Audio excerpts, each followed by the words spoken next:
Tennessee football, after the transfer portal window closed Saturday night, ended up losing 15 players to the portal overall. They lost wide receiver Nick Spillman, running back Khalifa Keith, wide receiver Nathan Leacock, center Vyson Lane, quarterback Gaston Bohr, receiver Caleb Webb, cornerback Jordan Matthews, running back Cam Selden, receiver Chaz Nimrod, defensive end Jason Jenkins, tight end Holden Stays, star Christian Harrison, linebacker Jalen Smith, receiver Squirrel White, receiver Mike Matthews. A lot of these were not big stories. A lot of these are players you expected to hit the portal, and so people weren't panicking until this weekend happened. So what happened on this weekend, and that's what we're going to talk about specifically.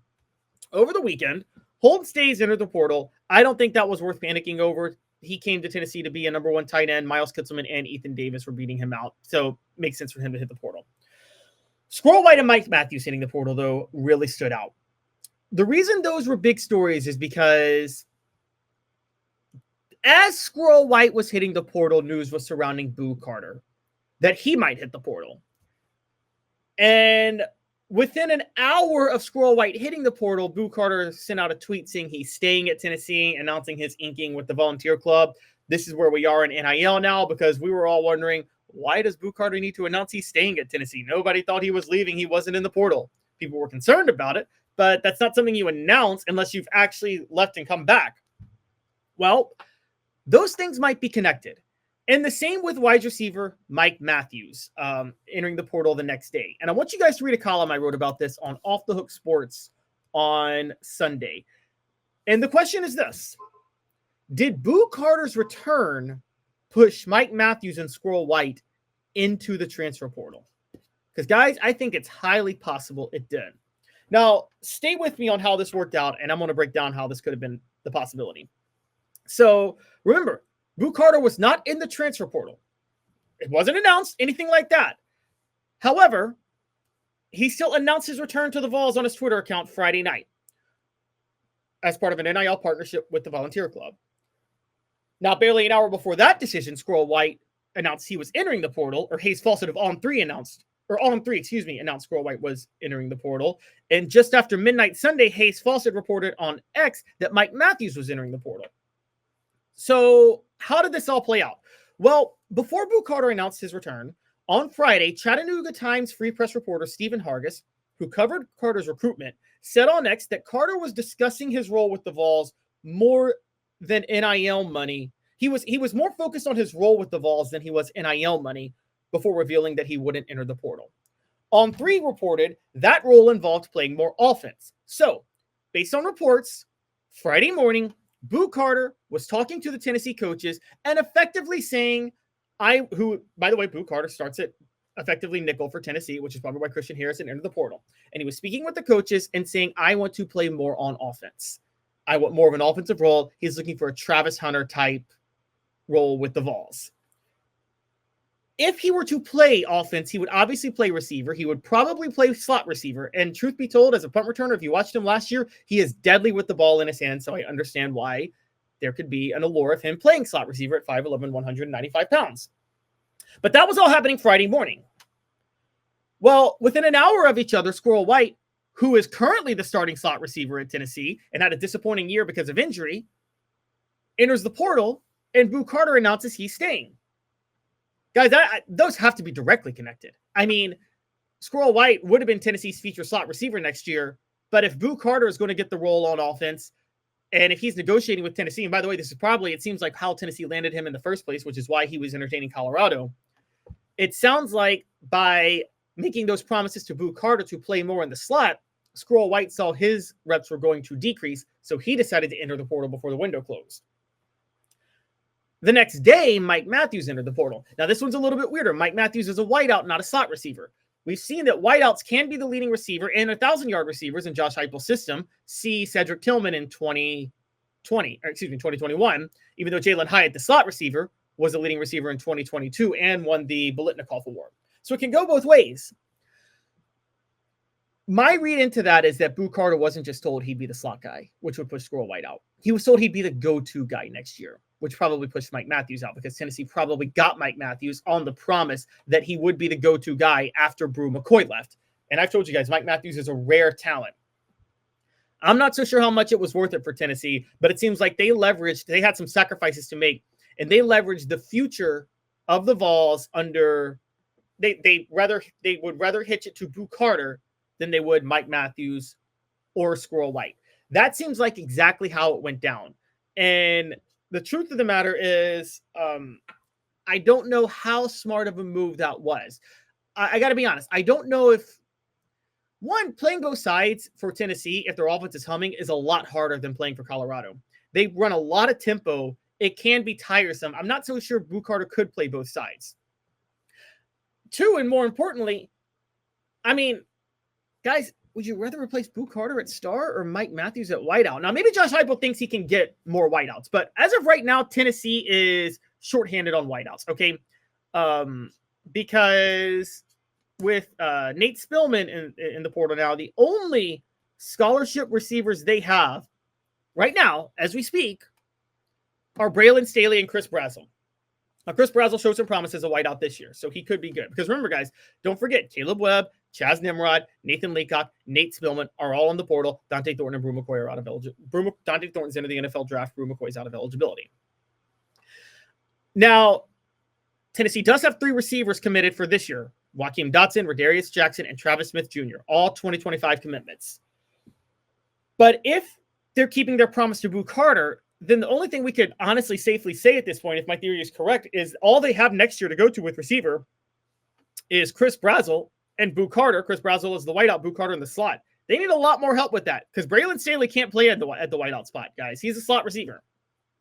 Now, that could involve Dotson, Jackson, or Smith, one of the 3 recruits, becoming the other wideout on the outside. But I think they're going to have to do some work in the transfer portal. There are some available transfers now, and they're going to have to lure some of them to Rocky Top if they're going to continue to be successful, because that's the only thing that makes sense, is that Boo Carter is going to be seeing a lot of reps and a lot of action next year on offense, which is what pushed Squirrel White and Mike Matthews into the portal. The other possibility, and we'll talk about this later in the week, I wrote a column on it, is whether or not Josh Heupel's scheme is turning receivers away. Maybe it's not the desirable place for receivers that it used to be. But I got to be honest, my guess is more that they made some promises to Boo Carter that involve getting him the ball a lot on offense, and that pushed Squirrel White out because Squirrel White wants that he would be the slot guy in place of Squirrel White, and it pushed Mike Matthews out because Mike Matthews thinks it's going to mess with his touches. I want to get y'all's thoughts on that, but before we move on, remember the show represented by Banks & Jones, T. Scott Jones, banksandjones.com. Why Banks & Jones? Well, it's because they're Tennessee's trial attorney. You can play to win with Banks & Jones because they'll go to trial. You've heard of other lawyers. They say they'll go to trial and fight for you. They won't. They just want to settle. That's the easiest way out. Well, that's not Banks & Jones, led by T. Scott Jones. They won't settle. They'll go to trial for you. Tennessee's trial attorney. They play to win. Truly, Tennessee's trial attorney when it comes to criminal defense or personal injury. Why settle? It's Banks & Jones. T. Scott Jones. All right, so the question is this, did Tennessee make a mistake? Here's 2 questions. One, did Tennessee make promises to Boo Carter that forced Mike Matthews and Squirrel White into the transfer portal? And 2, if they did, was that a mistake? Should they not have made those promises? This is very debatable. And by the way, the other question is Tennessee running out of NIL money, which we're going to talk about too later, because maybe they just don't have the money to keep everybody right now. However, I think the most likely scenario is they're going to try to use Boo Carter a lot next year. I think their focus is going to be turning Boo Carter into an All-American on both sides of the ball, making him a Heisman candidate, and making him the next Travis Hunter. I also think it's possible Josh Heupel knows, and you can see this with Jalen Hyde in the NFL, guys, by the way, who's not a good receiver. Josh Heupel is making a determination that he could be making a determination that he wants to use his NIL funds to, rather than shore up and dominate at receiver, to shore up his offensive line and his defensive line where he's losing a lot of guys, and then figure that his system's good enough that he can just find track stars at receiver and plug them in. And with Nico Iamaleava developing next year, they can make those passes. The offense will be fine, even though it struggled for 2 years. SC Scout Guy goes, if they did make promises, how did anyone find out? Well, just so you know, with local news reporters and people like that, receivers talk. I'll just say that. Or players talk, and reporters have sources. And the Chattanooga Times Free Press reporter I mentioned to you guys, Stephen Hargis, who's on our show actually last year, he's been on top of the Boo Carter coverage from the start. He's close with Boo Carter's family. He's the one who told us that Boo Carter was not going to flip to Colorado. And we had him as our main source. So we stuck our necks out last year and said Boo Carter's not flipping when everybody thought he was flipping. And we guaranteed you he wasn't flipping. Well, we were right on that. And we got it thanks to Stephen Hargis. He's very close with the family. He knows a lot of what's going on with Boo Carter. And Boo Carter was recruited with the promise that he could, not the promise, but with the idea that he could play both sides. That's what he was looking at in the moment. So when the report comes out that he's talking to the coaches, that's what that's about.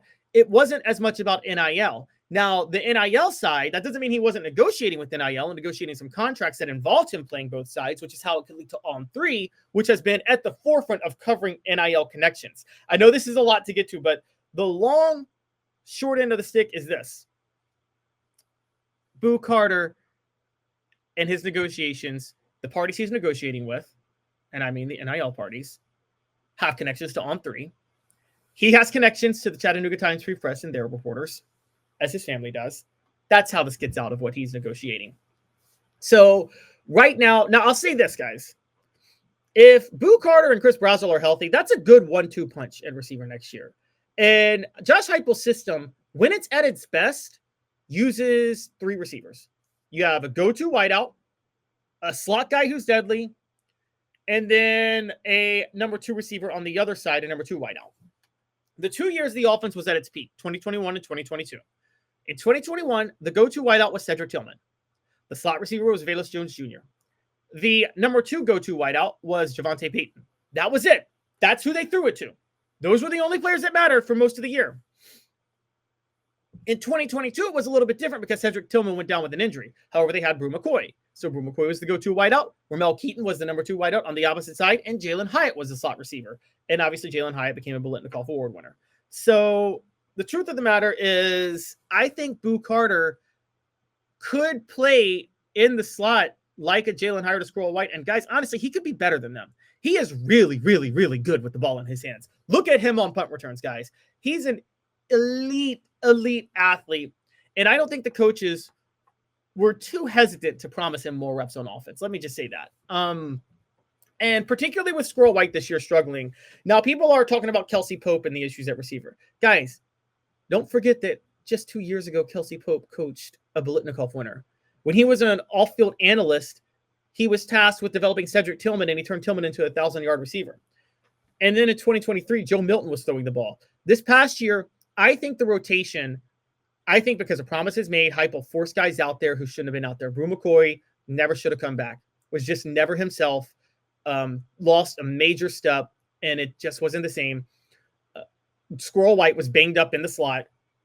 And also, more importantly, Tennessee wasn't able to get the ball to those receivers a lot of time because Nico Iamaleava was under duress. There's a lot of issues in those at receiver this year. Now, Derek says open space and running routes are 2 different things. You're right, Derek, but truth be told, in this system, in the slot, if it's working the way it needs to, there's not a lot of route running talent required in the slot. Jalen Hyatt was an open space guy. Okay, he wasn't a route runner. Okay, he was a vertical guy. It'll remind, think about it this way. And Dave always brings this up, but it works because he did this in Tennessee's system in 90 and 91, and then he did it for the Cowboys. Alvin Harper wasn't a route runner.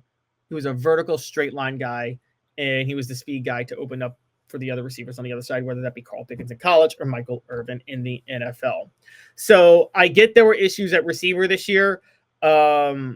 I don't know if it is on Kelsey Pope, but I got to say, I think there were some other major problems facing the program. And I get it's panic time if you're Tennessee to a degree, losing Mike Matthews. But again, Chris Brazel and Boo Carter could be a good 1-2 tandem.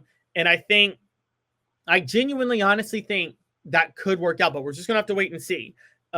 Steven asked if I see staff changes coming soon at Tennessee. No, I don't. But guys, again, let's wait and see. We're going to have to see what happens in the transfer portal because there are a lot of guys available. And heck, Matthews could come back. We don't know yet, but we'll just have to see.